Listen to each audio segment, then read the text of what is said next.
مرکز مسلم لیگ زندہ باد زندہ باد۔ اللہ رب العزت کی حمد و ثنا اور اس کے حبیب علیہ السلام پر نذرانہ درود پیش کرنے کے بعد میں مبارکباد پیش کرتا ہوں مرکزی مسلم لیگ پاکستان کے صدر جناب خالد مسعود سندھو صاحب کو اور ان کی تمام ٹیم کو اور تمام نوجوانوں کو، ساتھیوں کو، دوستوں کو، احباب کو، جنہوں نے آج مینار پاکستان کے سائے تلے یوم تکبیر کی یاد تازہ کرتے ہوئے اس تکبیر کانفرنس کا کامیاب انعقاد کیا۔ مجھے وہ دن یاد آ رہا ہے جب پاکستان نے ہندوستان کے مکروہ اور ناپاک ارادوں کے جواب میں یکے بعد دیگرے ایٹمی دھماکے کر کے ہندوستان کے عزائم کو اس کے اپنے ارادوں کی چتا میں چلا کر راکھ کر دیا تھا۔ آج مرکزی مسلم لیگ پاکستان نے مینار پاکستان اور بادشاہی مسجد کے دامن میں یہ اجتماع کر کے پھر سے ہندوستان کے ناپاک ارادوں کو خاک میں ملا کر رکھ دیا ہے اور یہ پیغام دیا ہے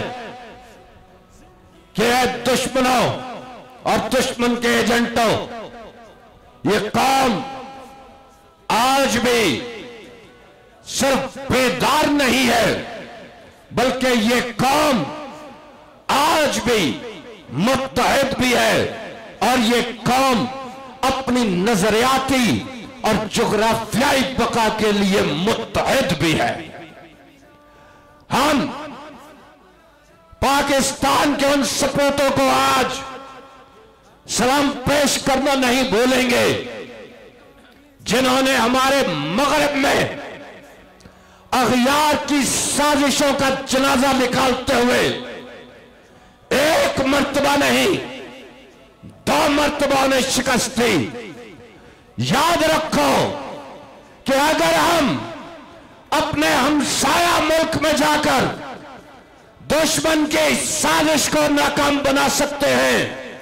تو یہ پاکستان تو ہمارا گھر ہے۔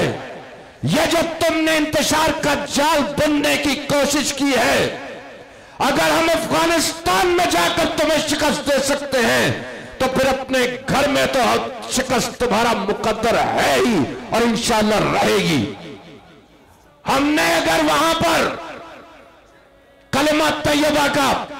پرچم بلند ہوتے دیکھا، بلا تفریق مسلک ہمارے قلب و جگر کو ٹھنڈک پہنچی، تو اگر وہاں کلمہ طیبہ کا پرچم بلند ہو سکتا ہے تو ہمارے وہی سپوت انشاءاللہ اس دھرتی پر بھی کلمہ طیبہ کا پرچم اور کلمہ طیبہ کا نظام ہی لے کر آئیں گے۔ یہ آج اجتماع اس بات کی گواہی دے رہا ہے کہ یہ قوم متفق ہے، متحد ہے، اور انشاءاللہ وہ دن دور نہیں ہے